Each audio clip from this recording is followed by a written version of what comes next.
আসসালামু আলাইকুম ভিউয়ার্স, মায়ের দোয়া ড্রাইভিং ট্রেনিং সেন্টারে আপনারা যারা ড্রাইভিং শিখেন তারা অনেকেই যে এই আপডেট যে গাড়িগুলো এরকম রিমোটের যে চাবিগুলো থাকে, একটা হচ্ছে লক সিস্টেম আর একটা হচ্ছে আনলক সিস্টেম। দেখা যাচ্ছে যে একটা তালা আর একটা কি তালা খোলা সিস্টেম। হ্যাঁ, আমি যখন এই চাবিটা হাতে নিব তখন আমার একজন চালক হিসেবে তালা যেটা যে খোলা সিস্টেম আমি এখানে পুশ করব। এখানে পুশ করলে গাড়িটার লকটা খুলে যাবে এবং কি চারপাশে লাইট জ্বলবে। এই যে এখন আমি পুশ করলাম, এই যে পুশ করাতে গাড়ির লকটা খুলে গেল।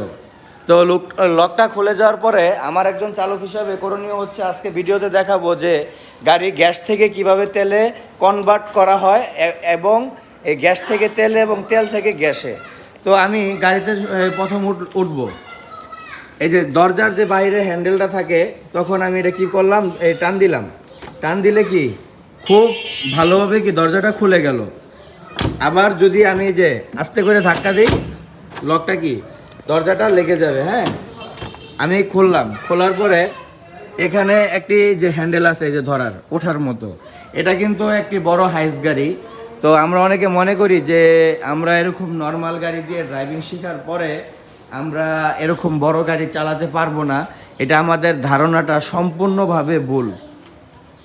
তো আমি প্রথমে উঠবো, ওঠার পরে গাড়ির আসনে ওঠার পরে আমার পাটা যে ঝাড়া দিব ভালো করে, পাটা ঝাড়া দিয়ে আমি গাড়িতে ওঠার পরে গাড়ির যে চাবির অপশনটা থাকে এই যে কি আমি চাবিটা দিব। দেওয়ার পরে এই যে এখানে গ্যাস এবং তেল, এই যে বাতি একটা কি নিপতাছে জ্বলতাছে, আর একটা কি সবুজ কালার বাতি আছে, তার মানে কি এক বাতি গ্যাস আছে। আরেকটা বাতি জ্বললে আর দুই বাতি গ্যাস আছে, আরেকটা বাতি থাকলে তিন বাতি গ্যাস আছে। ঠিক আছে, তো আপাতত এক বাতি গ্যাস আছে, এটা আমি বুঝতে পারতেছি।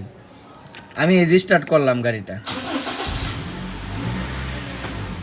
স্টার্ট করার পরে যখন এখানে যে একটি পুশের একটা চাবি আছে, হ্যাঁ পুশের মতো সুইচ আছে, এই যে আমি এখানে পুশ করলাম।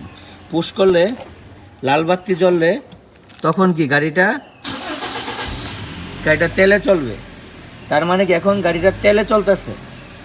আবার আমি হালকা একটু অ্যাক্সেলেটর দিয়ে যখন এখানে পুশ করব গাড়ি আবার কি গ্যাসে কনভার্ট হয়ে গেল। এখন কি গাড়িটা গ্যাসে চলতেছে। আবার যদি আমি আরেকবার পুশ করি এখন কি গাড়িটা তেলে চলবে। এই যে তেলে চলতেছে, গাড়ি এখন সম্পূর্ণ তেলে চলবে। গাড়িতে তেল আছে কতটুক, এই যে এখানে হচ্ছে তেলের মিটার, ইতে ইন্ড, ইতে ইন্ড, এফতে ফুল, এফ পর্যন্ত ফুল, ইতে ইন্ড। এখানে একটা লাল বাতির একটা অপশন আছে। হ্যাঁ, এটা হচ্ছে হ্যান্ড ব্রেক। হাইস গাড়ির হ্যান্ড ব্রেকটা হচ্ছে এই যে এইটা। হ্যান্ড ব্রেকটা এইভাবে ধরে আমি যখন এইভাবে আবার দিব হ্যান্ড ব্রেকটা কি নেমে গেল। আবার যখন বরাবর টান দিব হ্যান্ড ব্রেক হয়ে গেল। আবার আমি এখানে এই যে এইভাবে পুশ করব, এই যে হালকা একটু বাম দিকে ঘোরায় নিচের দিক দিলে হ্যান্ড ব্রেক ছুটে যাবে। আবার উপরের দিক টান দিলে হ্যান্ড ব্রেকটা হয়ে গেল। হ্যাঁ, এখন হ্যান্ড ব্রেক হয়ে গেল। আবার হ্যান্ড ব্রেক নামানোর অপশন হচ্ছে এইভাবে। তো আজকে আপনারা গাড়ির হ্যান্ড ব্রেক এবং গ্যাস থেকে তেলে, তেল থেকে গ্যাসে কিভাবে নেয় আশা করি ভিডিওর মাধ্যমে বুঝতে পেরেছেন।